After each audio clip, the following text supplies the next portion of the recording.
하시고 오늘 거룩한 주일에 예배드리도록 인도하심을 감사합니다.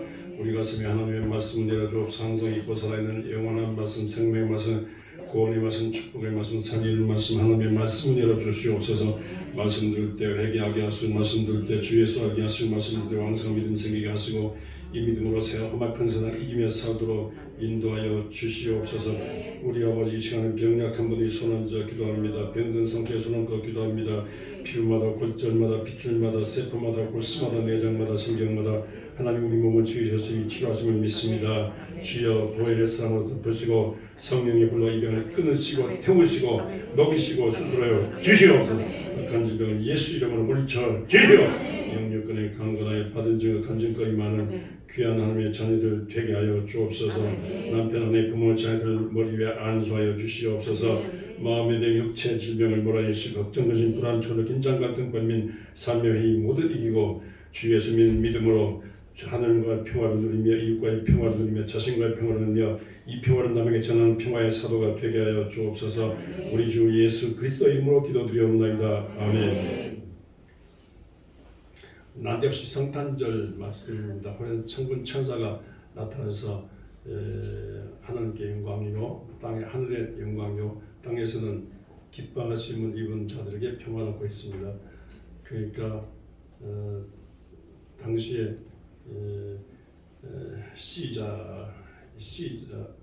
모든 로마 황제가 시자라고 그래요.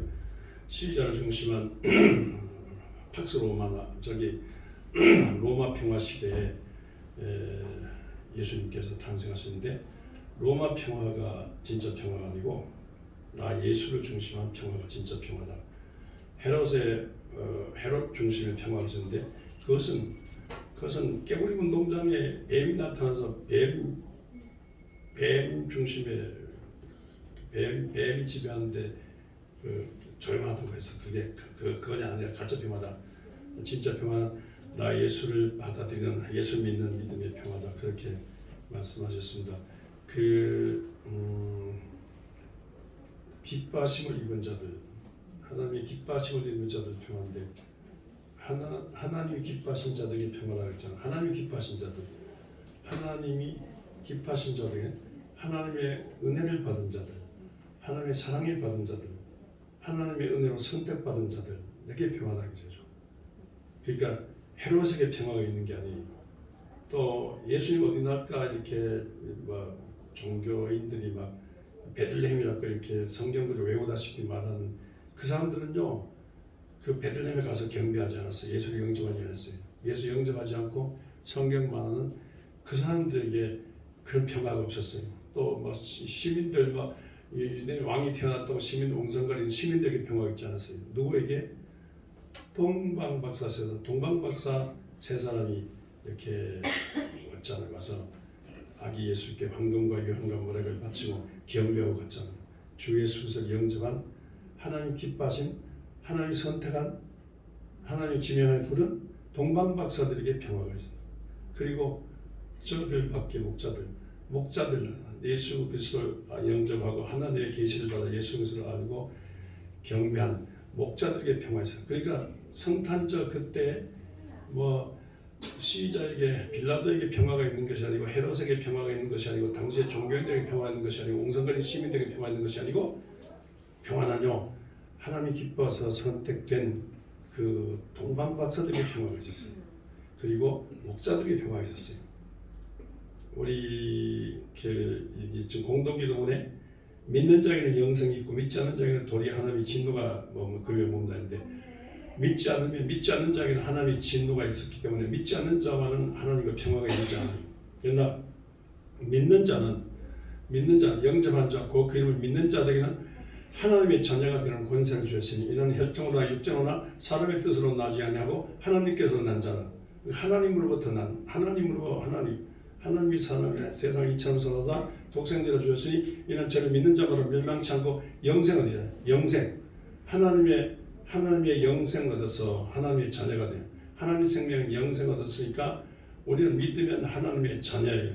하나님은 우리 아버지예요. 하나님은 우리의 자녀예요. 따라하십니다. 하나님은 우리 아버지고 우리는 하나님의 아들이다, 딸이다. 예. 그러니까 자동적으로 믿게 되니까 하나님은 우리 아버지고 우리는 하나님의 자녀예요. 무슨 생명 가졌어요? 영생 자녀가어요. 영생 생명이 있는 것을 막 몰라요. 엑스레이 나오는 것도 아니고 뭐 사진에 찍히는 것도 아니고. 다만 성경이 말하는 거예요. 믿지 않는 자에는 영생이 없고 하나님의 진노가 있고, 믿는 자에는 하나님의 영생 생명이 있다. 그럽니다. 하나님의 영생 생명을 가져서 하나님은 우리 아버지고 우리는 하나님의 자녀니까, 하나님하고 우리하고 부녀 관계, 부자 관계인데, 그러니까 하나님과 우리는 평화 관계죠. 믿으니까. 근데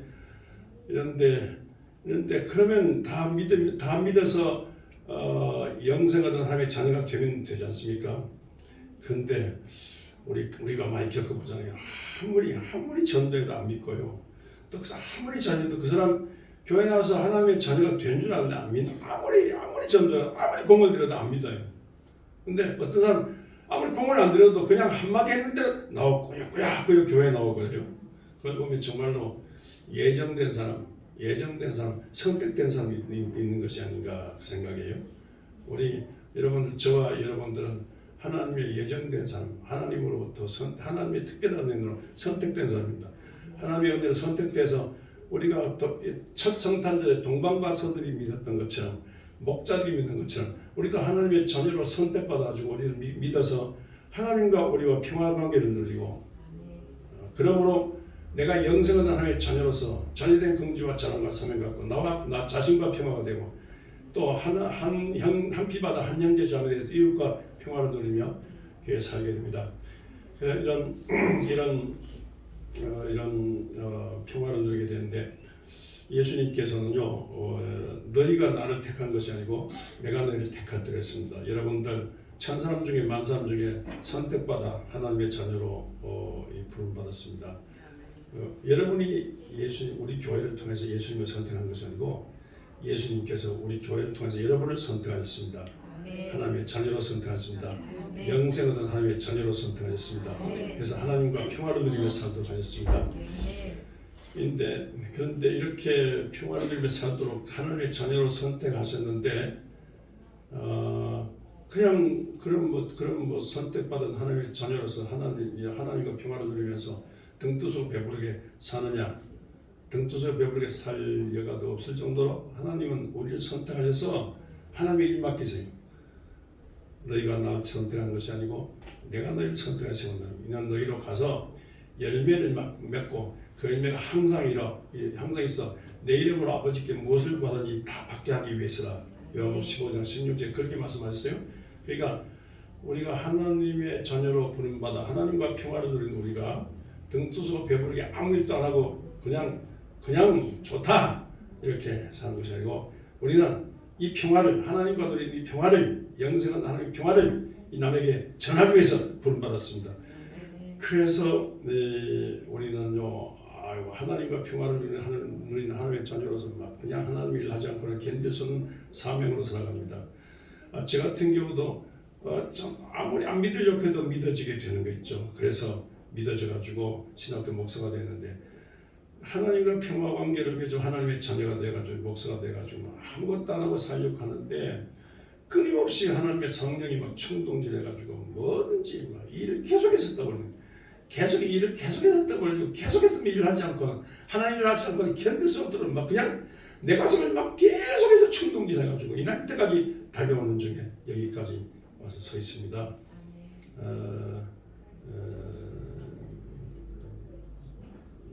하나님의 선택을 받은 아브라함, 이삭, 야곱의 11째 아들 요셉도 하나님과 평화를 누리면서 하나님의 이 평화의 일을 많이 하였고 부름받았습니다. 자기가 평소에 꿈꾼 대로 됐어요. 형들에게 팔려서 이집트 땅에 갔는데, 이집트에 노예 국방장관 가정부로 들어갔는데, 거기서 충성되게 섬긴 중에 전역돼가지고 국방장관 감옥에 갇히게 됐어. 깊은 감옥에 갇히면 못 나와요.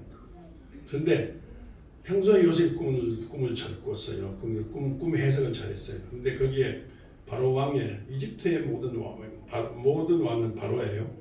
바로왕의 그 이제 비서들 되는 사람들이 와서 이렇게 죄를 지어 왔는데 그 꿈 해석을 잘해줬어요. 그런데 어떤 사람은 죽고 어떤 사람은 살고 그랬는데 그 사는 그 사람에게 요셉이 말했어요. 난 여기 감옥에 와 있을 사람이 아닌데 어떻게 잘못돼가 여기 와 있다. 당신이 나가면 나를 기억해 달라. 호소해서 내가 감옥에서 나가도록 기억해 달라 그랬는데 아무 연락이 없었어요. 그런데 그런 중에 그 사람도 잊어버리고 살았는데 바로가 꿈을 꿨어요. 꿈 해석을 이 풍성한 열매가 보이고 그 다음에 말라는 열매 보이고 그 다음에 풍성한 소가 보이고 그 다음에 마른 소가 보이고 그런데 이게 뭔지 몰라요.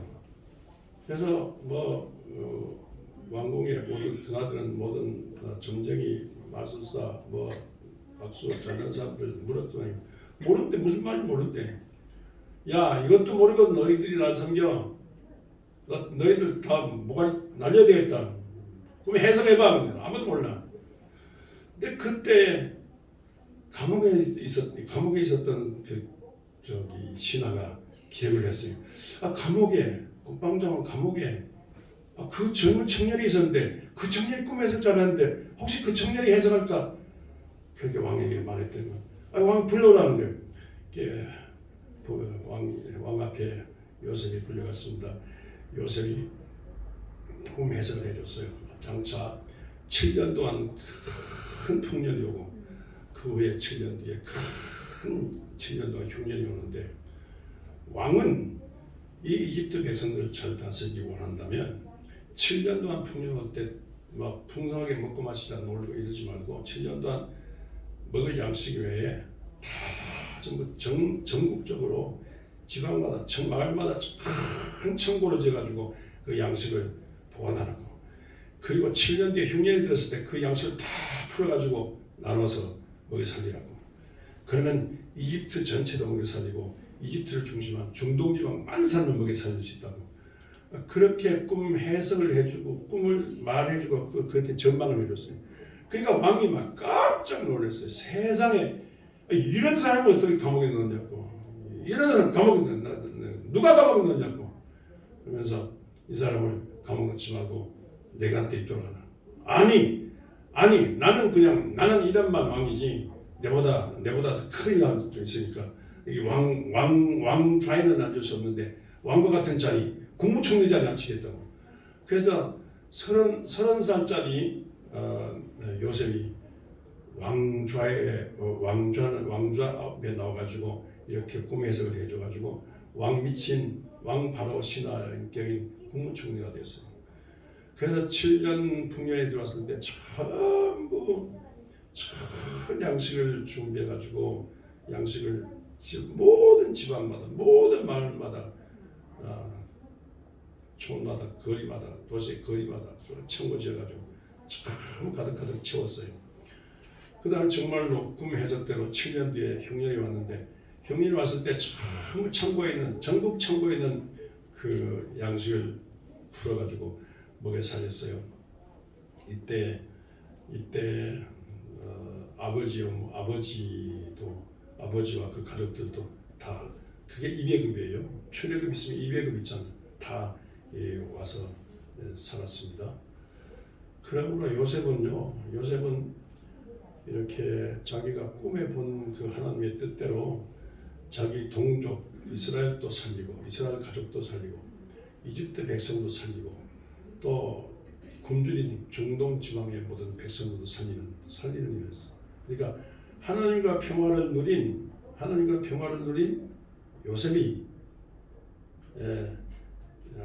모든 이스라엘 가족들이 하나님과 평화를 누리도록 이끌었고 또 모든 이집트 사람들 하나님과 평화를 누리면서 먹고 살도록 이끌었고 그리고 굶주린 모든 중동 지방의 모든 사람들 이 평화를 누리도록 이끌었습니다. 먹고 살도록.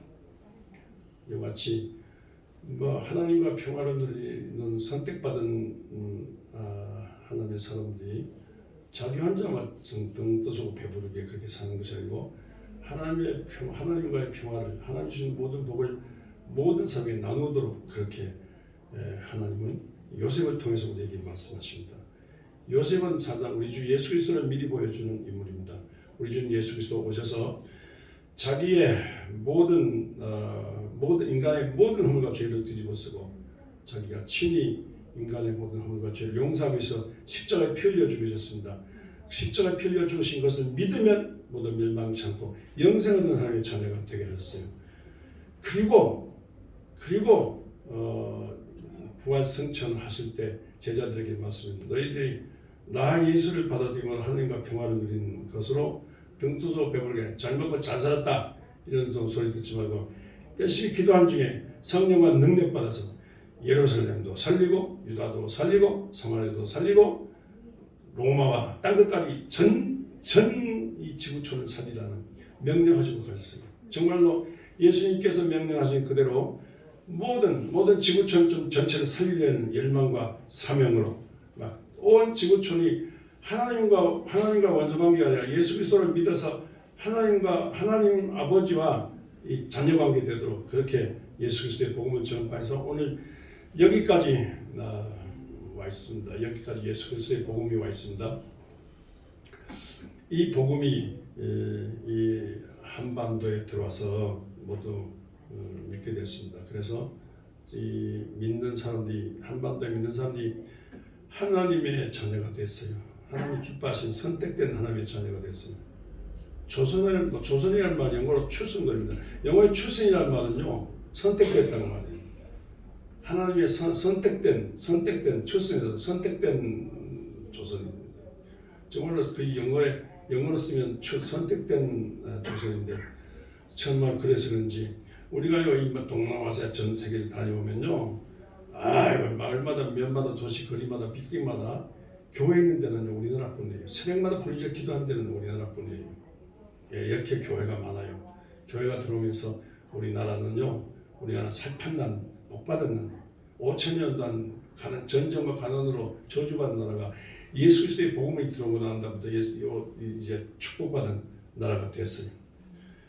이렇게 선택된 우리가 하나님과 평화를 우리 먼저 믿는 우리가 하나님과 평화를 누리는 것으로 끝나지 않고 남들에게 예수님의 제자들이 평화를 누리는 예수님의 제자들이 남에게 그리스도 예수의 복음을 전했듯이 우리도 하나님과 평화를 남에게 나누는 그런 평화의 복음을 남에게 나누는 그런 삶을 살아야 되겠습니다.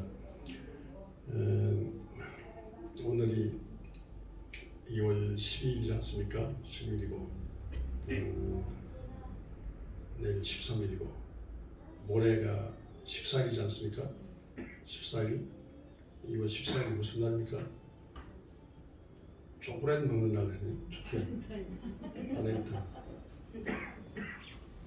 초콜릿 먹는 날인데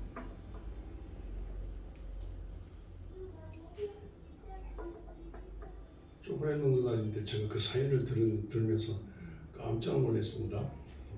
2월 14일은요 초콜릿을 먹어도 초콜릿 먹는 날이라면 초콜릿을 먹어도 다크 초콜릿을 먹어야 되는데 쓴 초콜릿을 먹어야 되는데 왜 그러냐면요 2월 14일은 안중근 의사가 이토 히로부미를 하르비안역에서 쏴 죽였잖아요.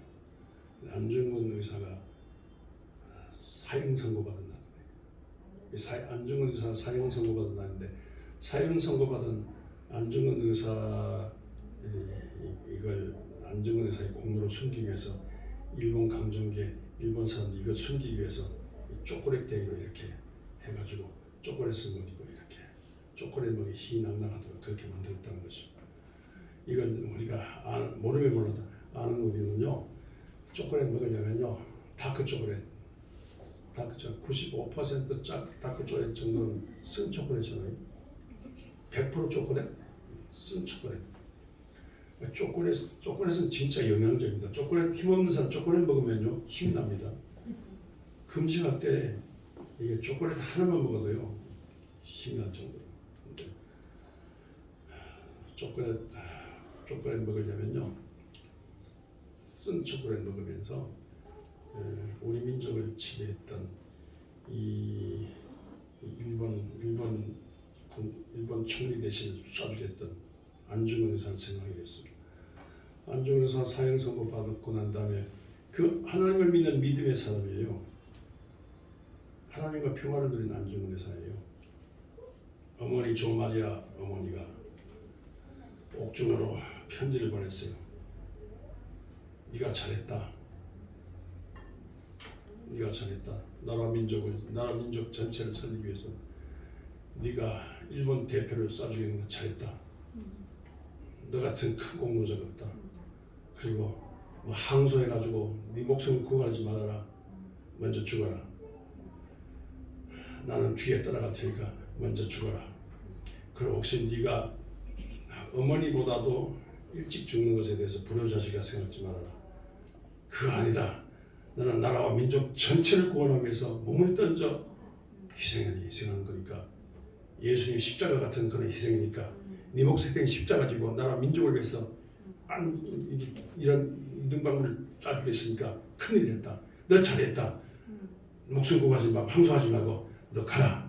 내가 나중에 가서 천국 가서 만나자. 네가 진짜 효도했다. 네가 진짜 조선 사람이다. 이렇게 편지 보냈다는 말이 있습니다. 야, 그런 어머니 얼마나 장한 위대한 어머니입니까? 이 어머니가 내가 못했지만 네가 나라 민족을 구원하기 위해서 네가 일본 총리 대신 히로부미를 쏴주겠다. 이렇게 칭찬하고 속으로는 얼마나 눈물이 나고 살았으면 좋은데 얼마나 너무 통곡이 나지만 그렇게 어머니의 강한 애국심으로 어머니가 그렇게 말했다는 말이 있습니다.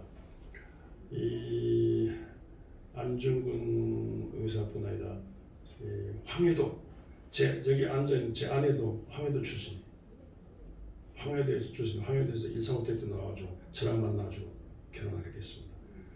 황해도 지역에 김익두 목사 깡패가 변해서 목사가 되었는데, 김익두 목사가 대대적인 기도 전도운동으로 황해도 지역에 대대적인 한나라 하나님과 평화운동, 영생하는 하나님의 자녀되는 운동을 벌였습니다.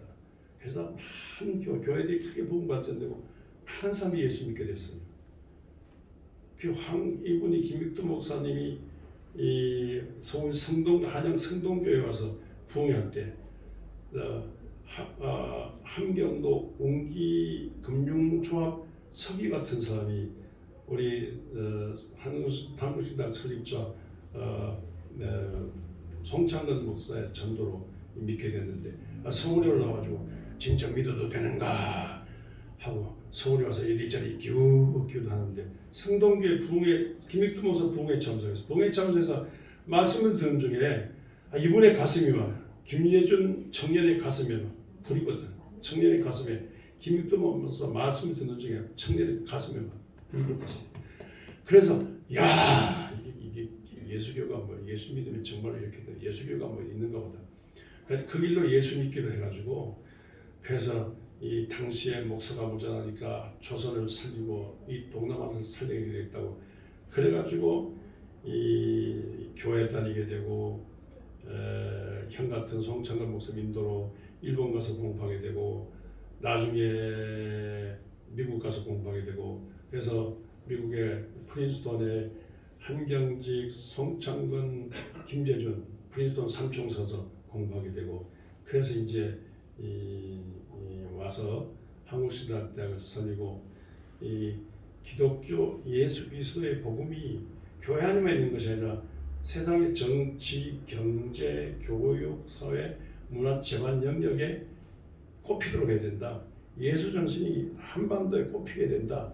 그래가지고 정치 참여, 사회 개인 구원뿐 아니라 사회 구원, 이걸 부르짖는 신학자가 됐어요.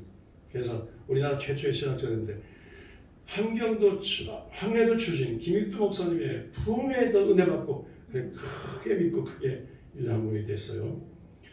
이렇게 김익두 목사님의 부흥운동으로 이게 이 황해도에 기독교 신앙운동이 생기고 전도운동이 전도운동이 크게 일어났어요. 학교 세워가지고 기독교 인물 키우자는 운동이 막 크게 일어났습니다. 거기에서요. 거기서 안중근도 나오고 그런 분위기에서 안중근도 나오고 이승만도 거기서 나오고 이 김구주도 이 상임시정부 수조석 김구주석도 그러니까 김구, 이승만, 안중근 이런 분들이 막 대대적인 신앙 붐운동으로 일어났어요.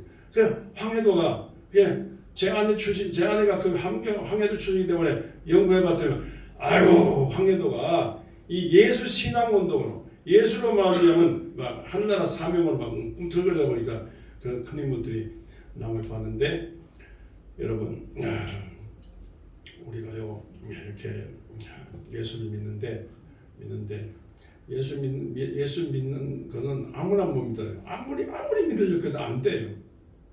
하나님이 불러주셔야 돼요. 우리는 정말 선택된 하나님의 자녀들. 선택된 하나님의 자녀들은요 안 믿으려고 해도 믿어지는 게 있죠. 믿어져 하나님의 자녀된 여러분들 이렇게 여러분들 믿어도 그냥 개떡같이 믿는 사람 있잖아요. 찰떡같이 믿고 믿어도 냉랭하게 믿는 사람 있잖아요. 대신에 뜨겁게 믿고요. 믿어도 사랑 없이 믿는 사람인데 뜨거운 사랑으로 믿고 믿어도 막 그냥 믿을까 말까 하지 말고 그런 사람은 되지 말고 확신에처럼 믿고 비가 오면 안 오고 추우면 안 오고 더우면 안 오고 낙엽 떨어질 때 안 오고 봄에 아련하는 거면 안 오고 그러지 말고 언제나 비가 오나 눈이 오나 추우나 더우나 괴로우나 즐거우나 그냥 이 길밖에 뿐인 줄 알고 나는 하나님의 자녀로 선택받았다. 일단 이게 선택받은 믿음과 사명으로 이 교회에 꾸준히 나오셔서 우리 교회 평화교회를 일으키고 이 평화교회를 통해서 하나님과 평화관계를 맺도록 모든 사람과 이 하나님께로 인도하는 여러분들 되시기를 바랍니다. 그래서 이 구원받은 여러분들 크게 믿고 크게 가세요. 우리를 통해서 우리를 부르셔서 이 교회를 일으키시고 우리를 통해서 하나님의 큰 일을 여러분들 개인과 가정을 통해서 여러분의 후손을 통해서 큰 일을 우리 여러분을 통해서 이루시기를 하나님 원하십니다. 한번 왔다 가는 세상에 영생을 얻은 하나님의 자녀는 하나님과 평화를 누리고 이웃과의 평화를 누리고 자신과의 평화를 누리고 온 나라와 민족을 구하겠다는 이 평화에 대한 사명으로 이 교회를 통해서 살아서 하나님을 큰 뜻을 이루는 그런 성도가 되시기를 주의 이름으로 축원합니다. 찬송가 310장 부르면서 예물을 하나님께 드리겠습니다.